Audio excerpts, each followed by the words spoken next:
Kinuha ko nga yung mga susutin ko pang laro kasi mamayang gabi meron ng tryout sa barangay namin. Every year talaga ang tryout sa barangay namin, tapos kahit nga old player kailangan pa rin mag-tryout. Bali ngayong araw nga lang tsaka hanggang bukas yung tryout ng volleyball. Bali old player na nga ako sa barangay namin, tapos meron na nga mawawala, tapos meron namang dadagdag. Ayan, back to gulay nga muna yung kakainin ko kasi lately puro na ako frozen foods. Kakagaling ko nga lang sa sakit neto kaya for sure mamaya baka wala akong laro. Ayan, magta-tryout nga rin ngayon yung bunso kong kapatid pati yung pinsan ko na si Cassandra. Sana nga makuha rin silang dalawa, tapos kapag nga nakuha sila, tatlong tehano na yung maglalaro sa loob ng court. Kaka 18 years old pa nga lang nilang dalawa kaya pwede na sila maglaro sa Mayor's Cup. Ang kaso nga lang hindi pa sila nakakapagparehistro sa barangay namin, tapos sabi ko nga bago mag-tryout kailangan munang magparehistro. Isa rin kasi yun sa requirements sa barangay namin para makasali sa volleyball. Ayan, kasama nga rin namin dito si Patty tsaka si Bunso kasi sa bahay sila nag-sleep over. Uuwi na nga daw sila ngayon, tapos yan si Jermert na ngayon nag-drive papunta ng San Juan. Sinama na nga rin namin si Mama para in case na tanungin kami, di na kami mahihirapan. I-rate ko nga ngayon ng 7/10 yung driving skills ni Jamer kasi medyo baguhan pa. Mamayang gabi pa naman yung tryout namin sa barangay kaya dumiretso muna kami dito para magparehistro. Si Jamer lang naman tsaka si Cassandra yung magpaparehistro dito, tapos ako nga rehistrado na rin tsaka botante. Ang kaso nga lang pagkarating namin dito sa barangay, pinapabalik kami bukas kasi bukas pa daw yung resume ng mga magpaparehistro. Pero sinabi naman na sa amin yung mga requirements na kakailanganin na ipasa. Ipe-prepare na nga namin yun mamaya, tapos yan sumilip nga muna kami dito sa may school ni Jermerk dati. Meron nga silang training kaya nanood muna kami saglit tsaka para makadalaw din. Tapos yan ngayon ko nga lang din nalaman na birthday pala ng pinsan ko na si Kuya Makmak, tapos meron nga daw pakain dito sa bahay nila. Sakto nga kasi gutom na rin ako tsaka para mamaya meron akong lakas sa tryout. Pasabog nga kasi sobrang daming ulam, tapos nakakainis nga kasi hindi ako pwedeng kumain ng madami kasi maglalaro pa ako ng volleyball. Baka rin kasi mamaya kapag busog ako maglalaro magkaroon pa ako ng sakit. Sabi pa nga sa akin ni Kuya Makmak, wag ko daw sasabihin yung edad niya, basta secret lang daw yun. Pero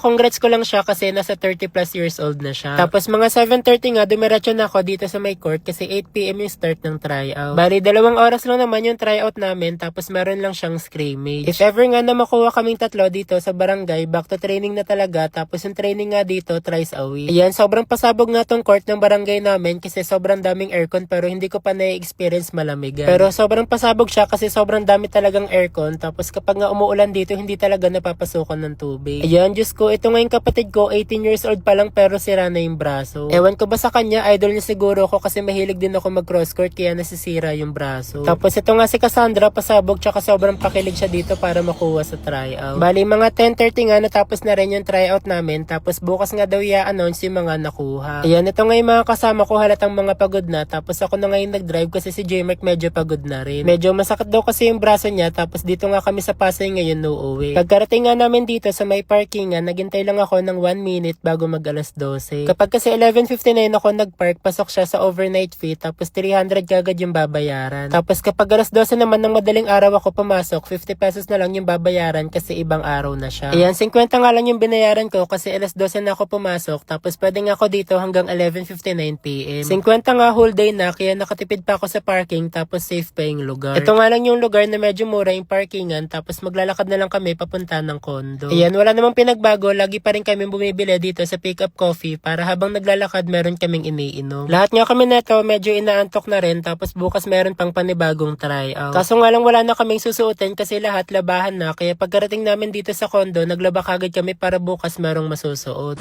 Ayan, share ko na rin sa inyo guys itong Pagcor license at legit na mga laro. Highly recommended ko talaga ang Wagi Plus and ilalagay ko na lang din sa comment section ng link para makapaglaro din kayo.